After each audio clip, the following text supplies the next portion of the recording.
The union government has been boasting about the efforts taken by it for bettering the lives of women in the country. The theme for this year's Republic Day parade was Nari Shakti. In the run up to the general elections, they are even hailing Modi as champion of women empowerment for getting the women's reservation bill passed. What is the real situation faced by women in India at present? Modi's campaign team and social media team is working overtime to mislead the women of India because these last 9 years of the rule of the Modi government has seen a total devastation in the lives of women. The escalating prices of all essential commodities, and on the other hand, deprivation of food through the public distribution system. Both these things have made women very, very insecure and vulnerable. Because of price rise, they are pushed into working into extremely insecure, unorganized work where exploitation is very high. Manrega work is not available anywhere, and so that is why any kind of work that's available, women are pushed into it. So malnutrition is increasing, hunger is increasing, and crores of ration cards have been cancelled at a time when people are dying of hunger, when people are suffering malnutrition. So, this is a total lie by the Modi government that it is empowering women. Empowerment means giving people proper food, proper health facilities, proper employment, which it is totally denying. On the other hand, consumption loans and indebtedness of women has increased in the country. We have demanded that these loans be written off, especially because they were taken during the COVID period. But instead of doing that, instead of helping women, helping the self help groups, helping Anganwadi and Asha workers, the midday meal workers, a large majority who are women, the government is doing the opposite of writing off the loans and taxes of the corporate sector to the tune of nearly 12 to 13 lakh crore rupees. This is the money which has to be taken from them and spent for people's welfare. But the Modi government is not interested in that. So, on the other hand, education is also becoming more and more expensive. There are reports, there are official reports that girls' educations have stopped because of price rise, because of digitization, because of schools closing down. Hundreds of schools are being closed down all over the country. So, and violence is tremendous. And this government, the Modi, BJP, RSS government in the country is a government that has supported rapists, criminals, murderers. We have seen it in the Bilkis Banu case, how they released the 11 rapists and gang rapists and mass murderers. We have seen it in the case of Brij Bhushan Sharan Singh. Nothing has happened to him. We have seen it in Haryana, we have seen it in UP. Everywhere in the country, the BJP is shielding criminals, and most of these criminals are associated with the Bharatiya Janata Party. So, what empowerment is Modi talking about?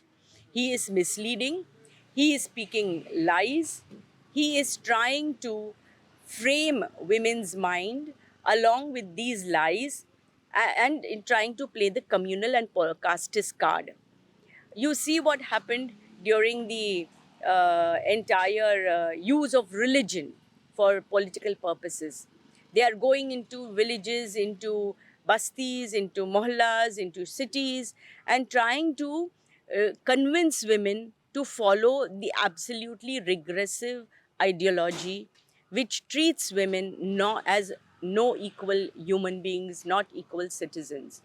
So they are trying to co-opt women into their whole ideology of the Manusmriti and taking back the struggles that women's movement has had. They have weakened the laws against violence. The Beti Bachao, Beti Padhao, the funds for that program, 87% of that fund has been used only in publicity. 13% is for the help. How can then that be called empowerment? So this whole empowerment issue is only trying to mislead women. Modi government cannot empower because they do not treat all human beings as equal.